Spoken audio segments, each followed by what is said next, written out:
श्री शिवलीलामृत कथासार अध्याय 3 कल्मषपाद राक्षसाची कथा व गोकर्ण महिमा। या अध्यायाची फलप्राप्ती म्हणजे या अध्यायाचे पठण अथवा श्रवण केल्याने गोकर्ण महाबळेश्वर क्षेत्राचे दर्शन घेतल्याचे पुण्य लाभते। तसेच घरातील विविध प्रकारची बाधा दूर होऊन शिवाचे दिव्य आशीर्वाद प्राप्त होतील। अध्यायाला सुरुवात करूया। अध्याय 3 कल्मषपाद राक्षसाची कथा व गोकर्ण महिमा। हे शिवशंकरा, पार्वती परमेश्वरा, नीलकंठा, भाललोचना, महेशा, तुला मनोभावे साष्टांग प्रणिपात करत आहे। तुझा जय जयकार असो। नैमिषारण्यामध्ये घडलेली कथा शौनक व इतर ऋषींनी सुतांना सांगितली। ती कथा आता मनोभावे एकाग्रतेने श्रवण करावी। मित्रसह नावाचा एक पराक्रमी राजा पृथ्वीवर राज्य करीत होता। तो इक्ष्वाकू कुळातील होता। तो युद्धशास्त्रामध्ये अतिशय निपुण होता।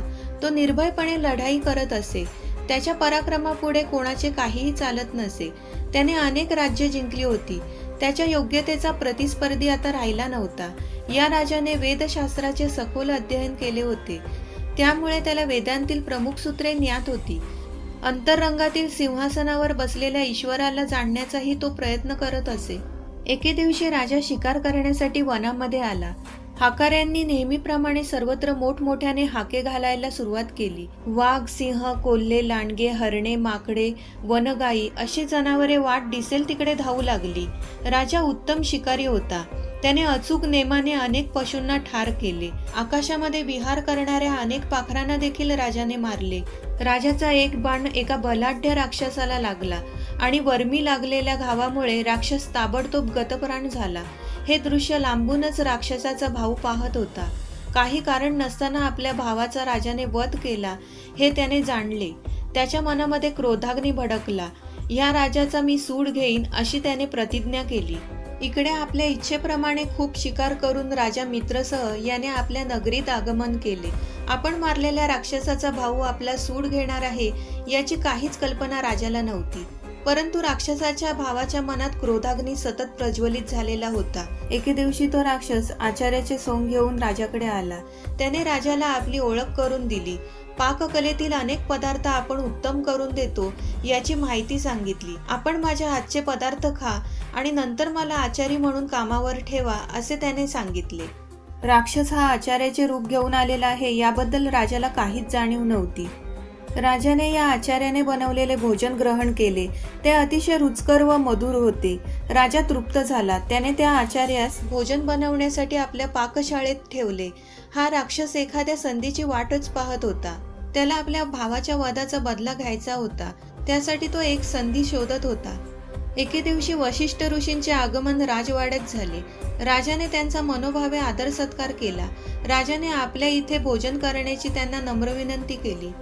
त्या राक्षसाच्या भावाला त्याची संधी साधायचीच होती। त्याने एका माणसाला ठार मारले आणि त्याच्या शरीराचे तुकडे भाज्यांमध्ये मिसळून टाकले। थोड्या वेळाने वशिष्ठ मुनी भोजनासाठी आले। त्यांच्या समोर त्याने ताट ठेवले। वशिष्ठ मुनी ज्ञानी असल्यामुळे त्यांना हा प्रकार काय आहे तो त्यांनी ताबडतोब ओळखला। त्यामुळे ते अतिशय संतापले। हे राजा, मला नर मांस का खायला देतोस? तुला माझा क्रोध माहीत नाही? आता तू राक्षस हो। ज्या ठिकाणी कधी अन्न खायला मिळणार नाही अशा ठिकाणी तुला जावे लागेल। आपण वशिष्ठ ऋषींना प्रेमाने भोजनासाठी बोलवले असताना असा अनुचित प्रकार का बरं घडला? राजाला आचार्याची शंका आली। ताबडतोब राजाने शिपायांना आचार्यास बोलवण्यास सांगितले। त्याप्रमाणे शिपाई पाकशाळेत गेले, परंतु आचारी तेथे नव्हता। तो केव्हाच पळून गेला होता। त्याने आपले काम साधले होते। आचारी पळून गेला हे कळताच राजा अतिशय क्रोधायमान झाला। काय करावे हे राजाला समजेना। खरं तर हा आचार्याचा दोष असताना वशिष्ठ गुरूंनी मला दोषी ठरवून शाप दिला। त्यामुळे राजानेही वशिष्ठ ऋषींना प्रतिशाप देण्यासाठी हातामध्ये पाणी घेतले। राजा शाप देणार इतक्यात राणी तेथे आली आणि म्हणाली, गुरु शिष्याला शाप देऊ शकतो, परंतु शिष्याने गुरुला शाप दिला तर त्याला महापातक लागते। अनेक प्रकारे नरकाची दुःखे भोगावी लागतात। यासाठी आपण गुरूंना शाप देऊ नका। तुम्ही शांत व्हा आणि शांतपणे विचार करा। अविवेकाने केलेली कोणतीही गोष्ट हानिकारक ठरते। राजा थोडा वेळ शांत झाला। तो पत्नीच्या बोलण्याचा विचार करू लागला। गुरूंना शाप देणे योग्य नाही हे त्यालाही कळले। क्रोधाच्या भरात गुरूंना शाप देण्यासाठी हातामध्ये पाणी घेतले होते। ते पाणी पृथ्वीवर टाकले तर अनेक ज्वाला निर्माण होतील. आता हे पाणी कोठे टाकावे असा प्रश्न राजाला पडला. ते हातातील पाणी दुसरीकडे न टाकता राजाने त्याच्या पायावर टाकले.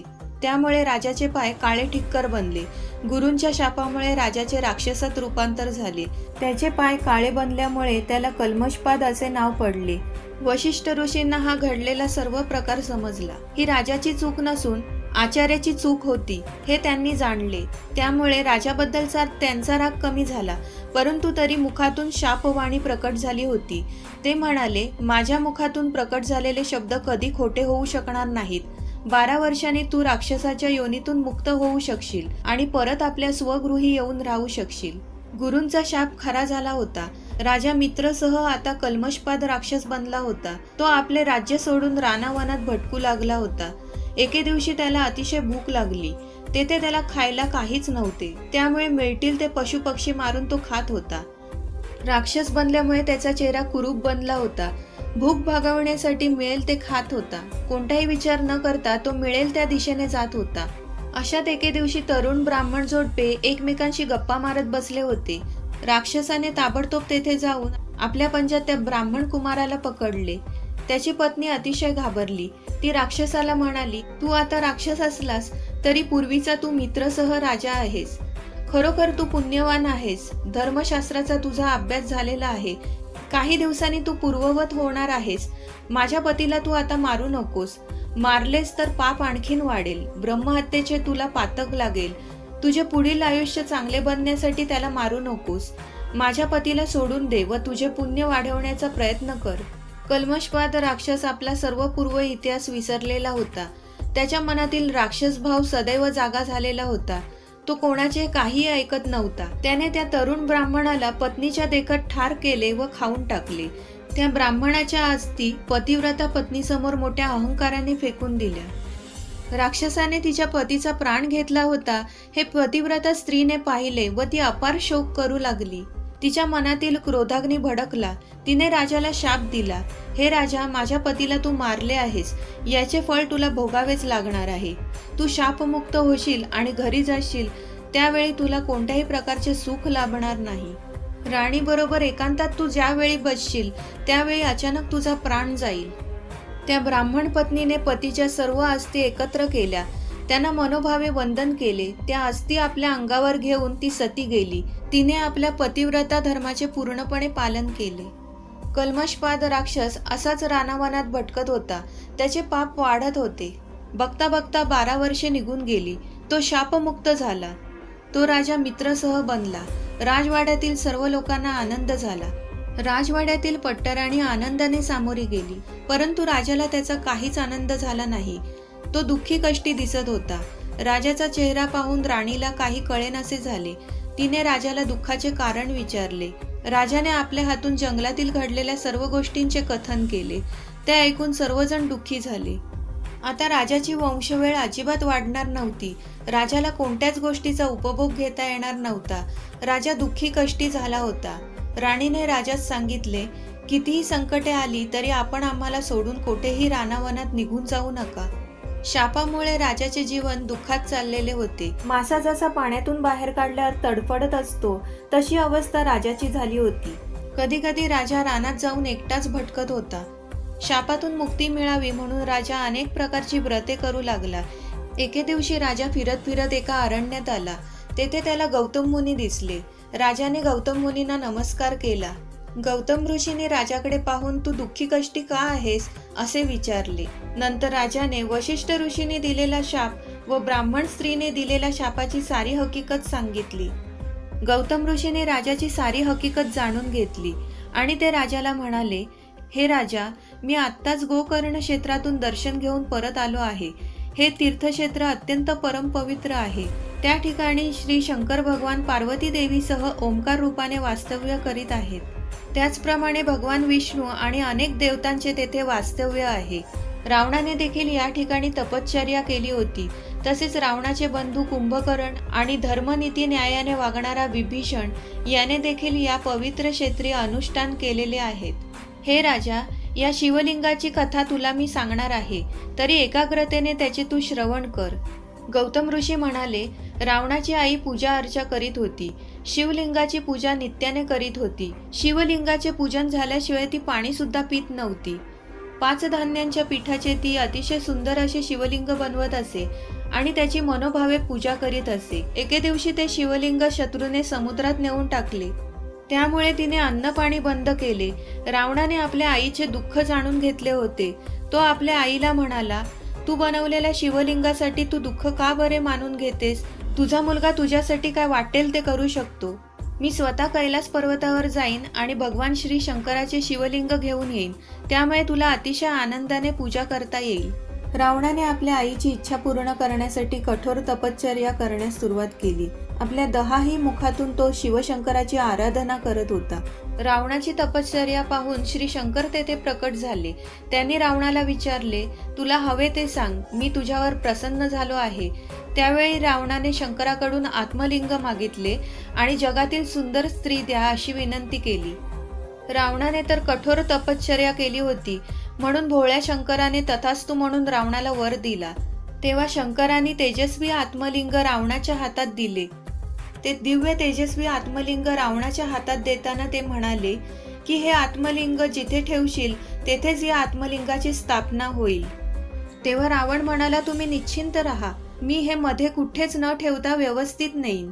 त्यानंतर रावण पुन्हा म्हणाला, मला आता सुंदर स्त्री द्या.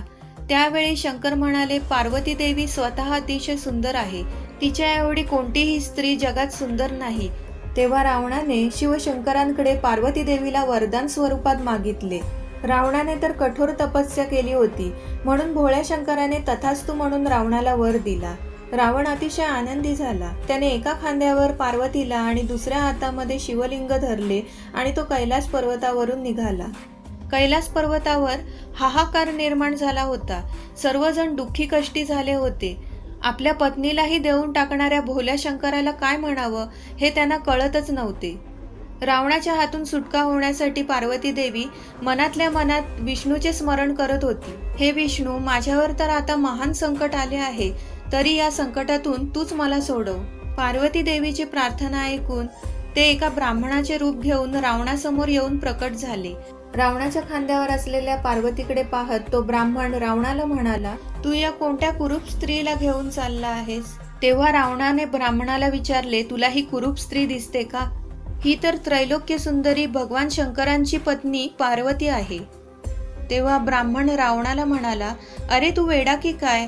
त्या स्त्रीला खांद्यावरून खाली उतरवून तिच्याकडे जरा लक्षपूर्वक बघ आणि तू म्हणतोस तशी ती त्रैलोक्य सुंदरी आहे का ते मला सांग. हे ऐकून रावणाने पार्वतीला खाली उतरवले. तिने आपले रूप बदलले होते. तेव्हा पार्वती देवीने अत्यंत कुरूप वृद्ध स्त्रीचे रूप धारण केले होते. ती कुरूप म्हातारी पाहून रावण आश्चर्यचकित झाला. रावणाने त्या कुरूप वृद्ध स्त्रीला तेथेच ठेवले आणि तो पुढील प्रवासासाठी निघून गेला. विष्णूंनी पार्वतीला ज्या ठिकाणी रावणाच्या खांद्यावरून उतरवून ठेवले होते तेथे तिची भद्रकाली देवी म्हणून स्थापना केली व माता म्हणून तिला मनोभावे वंदन केले. इथे विष्णूंमुळे पार्वती देवींची सुटका तर झाली, पण आत्मलिंग रावणाने नेल्यामुळे सर्व देव चिंतातूर झाले. सर्व देवांनी गजाननाला विनंती केली, आपण आपल्या बुद्धीच्या बळाने आत्मलिंग रावणाला नेऊन देऊ नका, कारण ते शिवलिंग रावणाकडे राहिले तर मोठा अनर्थ होईल. चालता चालता रावणाला लघुशंका आली, परंतु जवळपास कोणीच दिसत नव्हते. थोड्या वेळाने त्याला एक गुराखी दिसला. गजाननानेच गुराख्याचे रूप घेतले होते, परंतु रावणाला हे कळलेच नाही. रावणाने त्या गुराख्याला सांगितले, हे लिंग जरा वेळ हातात धर, काहीही झाले तरी हे खाली ठेवायचे नाही. गुराखी म्हणाला, मला तर गायींना सांभाळायला लागते, जर त्या गायी इकडे तिकडे गेल्या तर लवकर सापडत नाहीत, त्यामुळे तू लवकर ये. मी इथे जास्त वेळ थांबणार नाही. मी 3 वेळा तुला हाका मारीन आणि जर का तू आला नाहीस तर मी हे शिवलिंग येथेच ठेवून जाईन. रावणाने गुराख्याला मान हलवून होकार दिला आणि तो गडबडीने निघून गेला. गुराख्याने रावणाला 3 वेळा हाका मारल्या. रावण येतो म्हणाला, पण त्याला उठताच येईना. गुराख्याने ते दिव्य तेजस्वी शिवलिंग जमिनीवर ठेवले. तेव्हा रावण पळत पळत तेथे आला. त्यावेळी जमिनीवर ठेवलेले शिवलिंग त्याला दिसले. रावण अतिशय घाबरला व क्रोधित झाला.